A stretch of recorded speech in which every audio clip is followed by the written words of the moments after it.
Assalamualaikum warahmatullahi wabarakatuh. Saya Siti Nur Faizatul Khairiyah NIM 183141143 akan mempresentasikan hasil penelitian saya yang berjudul Pengaruh Penggunaan Handphone Terhadap Motivasi Belajar Siswa kelas 4 di SD Negeri 1 Manyaran. Saya akan menjelaskan bab 1 pendahuluan. Yang pertama yaitu latar belakang. Saat ini atau saat pandemi seperti ini, keberadaan handphone sangat berpengaruh bagi kelangsungan pembelajaran daring atau pembelajaran jarak jauh siswa, khususnya siswa SD. Dengan adanya handphone, diharapkan siswa mampu memanfaatkan handphone tersebut untuk mencari informasi atau menambah informasi, menambah wawasan pengetahuan yang belum diketahui atau belum dipahami oleh siswa. Akan tetapi, dengan adanya handphone juga bisa menurunkan motivasi belajar siswa. Karena siswa lebih tertarik atau lebih senang menggunakan handphone untuk bermain game. Yang kedua yaitu rumusan masalah. Berdasarkan latar belakang tersebut, dapat dikemukakan dua rumusan masalah. Yang pertama yaitu bagaimana pengaruh penggunaan handphone terhadap motivasi belajar siswa kelas 4 di SD Negeri 1 Manyaran. Yang kedua yaitu bagaimana motivasi belajar siswa kelas 4 di SD Negeri 1 Manyaran. Yang ketiga yaitu tujuan dan manfaat penelitian. Tujuan dari penelitian ini ada dua. Yang pertama yaitu untuk mengetahui pengaruh penggunaan handphone terhadap motivasi belajar siswa kelas 4 di SD Negeri 1 Manyaran. Yang kedua yaitu untuk mengetahui bagaimana motivasi belajar siswa kelas 4 di SD Negeri 1 Manyaran. Manfaat penelitian ada dua. Yang pertama yaitu manfaat teoritis dan manfaat praktis. Selanjutnya yang kedua yaitu bab 2 kajian teori. Yang pertama yaitu handphone. Pengertian handphone. Handphone adalah perangkat telekomunikasi elektronik yang dapat digunakan secara lisan maupun tertulis dengan mudah dan cepat, serta dapat dibawa kemana saja tanpa harus disambungkan dengan telepon atau kabel. Ada dua dampak penggunaan handphone. Yang pertama yaitu dampak positif dan yang kedua yaitu dampak negatif. Yang ketiga yaitu pengaruh penggunaan handphone pada masa pandemi. Di masa pandemi seperti saat ini memberikan dampak yang luar biasa bagi kehidupan manusia, khususnya bagi pendidikan di Indonesia. Pada masa pandemi seperti saat ini, pembelajaran di Indonesia yaitu dilakukan secara daring atau pembelajaran jarak jauh dengan memanfaatkan handphone. Bagian yang kedua yaitu motivasi belajar. Pengertian motivasi. Menurut Jamarah, motivasi adalah suatu perubahan energi dalam diri pribadi seseorang yang ditandai dengan timbulnya afektif atau perasaan dan reaksi untuk mencapai tujuan tertentu. Dalam suatu kegiatan pembelajaran, motivasi bisa dikatakan sebagai keseluruhan daya penggerak atau pendorong yang ada dalam diri siswa yang menimbulkan kegiatan belajar. Jenis-jenis motivasi menurut Jamarah ada dua.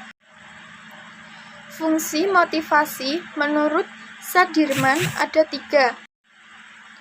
Selanjutnya yaitu strategi motivasi dalam pembelajaran. Hasil belajar siswa dipengaruhi oleh strategi pembelajaran yang digunakan oleh guru. Mendesain motivasi dalam pembelajaran tidak perlu identik dengan pembelajaran yang menyenangkan dan mudah.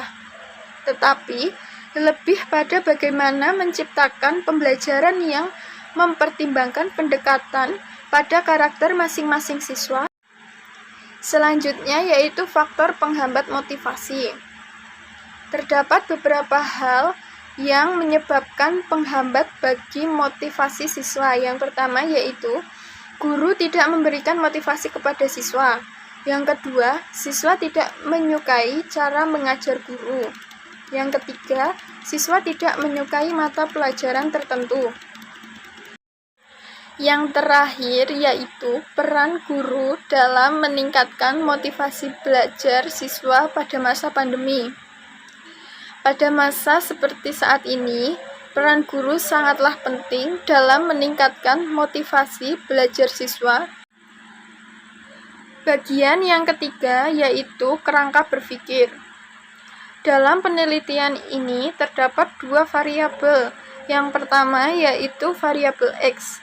Variabel X-nya adalah penggunaan handphone. Yang kedua yaitu variabel Y. Variabel Y yaitu motivasi belajar siswa. Bagian yang keempat yaitu hipotesis.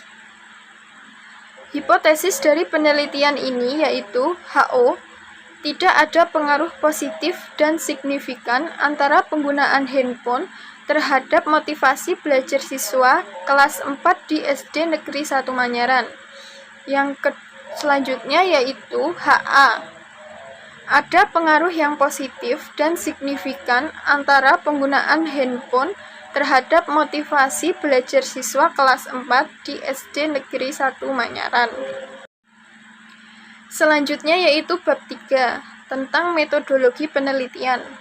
Bagian yang pertama yaitu metode penelitian. Dalam penelitian ini, saya menggunakan jenis penelitian kuantitatif menggunakan metode survei komparatif. Yang kedua yaitu tempat dan waktu. Tempat penelitian yang saya lakukan yaitu di SD Negeri 1 Manyaran. Dan waktunya pada bulan Februari sampai bulan Juni 2021. Bagian yang ketiga yaitu populasi dan sampel. Populasi dalam penelitian ini yaitu seluruh siswa kelas 4 SD Negeri 1 Manyaran yang berjumlah 27 siswa. Nah, untuk sampelnya yaitu seluruh anggota dari populasi menggunakan teknik non-probability sampling. Sampel ini menggunakan sampel total. Karena populasi di bawah 30, maka seluruh anggota populasi dijadikan sampel. Yang keempat yaitu teknik pengumpulan data dan instrumen pengumpulan data. Teknik pengumpulan data dalam penelitian ini yaitu ada dua. Yang pertama yaitu observasi yang menggunakan pedoman observasi, dan yang kedua yaitu kuesioner. Instrumen pengumpulan datanya yaitu berupa angket non-tes yang menggunakan skala Likert. Selanjutnya yaitu bab 4, hasil dan pembahasan. Berdasarkan data yang diperoleh, nilai tertinggi terdapat pada poin ke-10 mengenai siswa lebih senang menggunakan handphone untuk bermain game daripada belajar. Nilai terendah terdapat pada poin ke-20 mengenai siswa tidak menyukai cara guru mengajar di kelas. Pada perolehan data tersebut, sebagian besar jumlah yang diperoleh sama. Hal ini disebabkan karena pengaruh penggunaan handphone yang mengakibatkan menurunnya motivasi belajar siswa. Kesimpulan dari penelitian ini yaitu terdapat pengaruh antara penggunaan handphone terhadap motivasi belajar siswa. Siswa yang sudah diberikan handphone sendiri oleh orang tuanya menyebabkan kurangnya pengawasan orang tua saat anak sedang bermain handphone. Jadi, siswa cenderung lupa waktu dan saat menggunakan handphone siswa lebih senang bermain game atau yang lainnya. Sekian presentasi dari saya. Wassalamualaikum warahmatullahi wabarakatuh.